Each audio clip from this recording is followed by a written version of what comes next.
Hello everybody, welcome to smartest class. और ये है पेज नंबर 5 का the struggle to survive.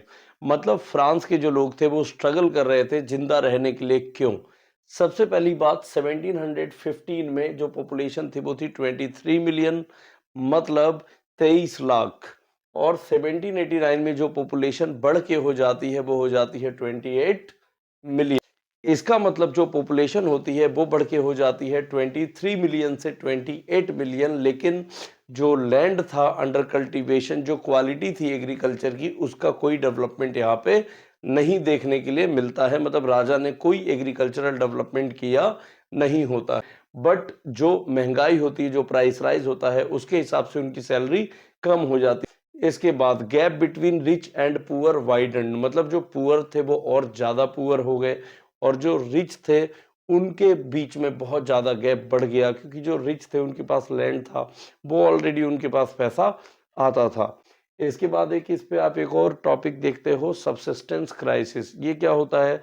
Subsistence crisis is a situation where basic means of livelihood is endangered. मतलब जब इंसान अपनी basic income, basic food, basic facilities भी earn ना कर पाए, ऐसी सिचुएशन को कहते हैं सबसिस्टेंस क्राइसिस। जहां इंसान को रोटी, कपड़ा, मकान, फूड, शेल्टर, क्लॉथ, ये 3 बेसिक नीड्स हैं, अगर वो ना पूरी हो तो वो सिचुएशन हो जाती है सबसिस्टेंस क्राइसिस।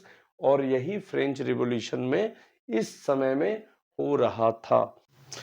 तो आपका जो अगला टॉपिक है पेज नंबर 6 पे, a growing middle class envisages and end to privileges. मतलब जो ग्रो हो रहा मिडिल क्लास था वो नफरत करता था किससे, और वो चाहता था कि प्रिविलेजेस मतलब स्पेशल राइट्स, मतलब विशेषाधिकार, है ना। प्रिविलेज का मतलब क्या हुआ? Special rights. ये किनको मिले थे? नोबिलिटी को मिले थे, क्लर्जी को मिले थे।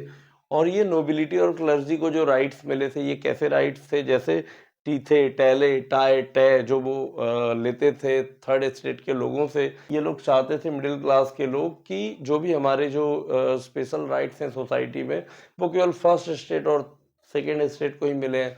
थर्ड स्टेट को सिर्फ टैक्स देने हैं, ये अच्छी बात नहीं है। तो यहाँ पे मिडिल क्लास जो था वो क्या कहता था? No group in society should be given privilege on the basis of birth. मतलब किसी भी व्यक्ति को सोसाइटी, मतलब समाज में, बर्थ मतलब जन्म के आधार पर अधिकार नहीं मिलने चाहिए। ठीक है। Rather a person social position must be based on his merit.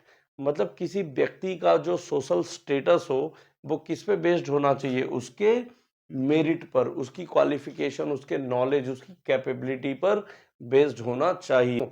क्योंकि अब ये मिडिल क्लास जो था वो वेल एजुकेटेड था। लॉयर्स थे, प्रोफेशनल्स थे, डॉक्टर्स थे, इंजीनियर्स थे, बिजनेसमैन थे, जो ईस्ट इंडिया कंपनी जैसी कंपनीज के साथ ट्रेड किया करते थे, मर्चेंट्स थे, जो इंटरनेशनल लेवल पे भी काम करते थे। ये सारे लोग अब मिडिल क्लास बन चुके थे और ये लोग ये नहीं चाहते थे कि उन्हें भी टैक्स पे करना पड़े।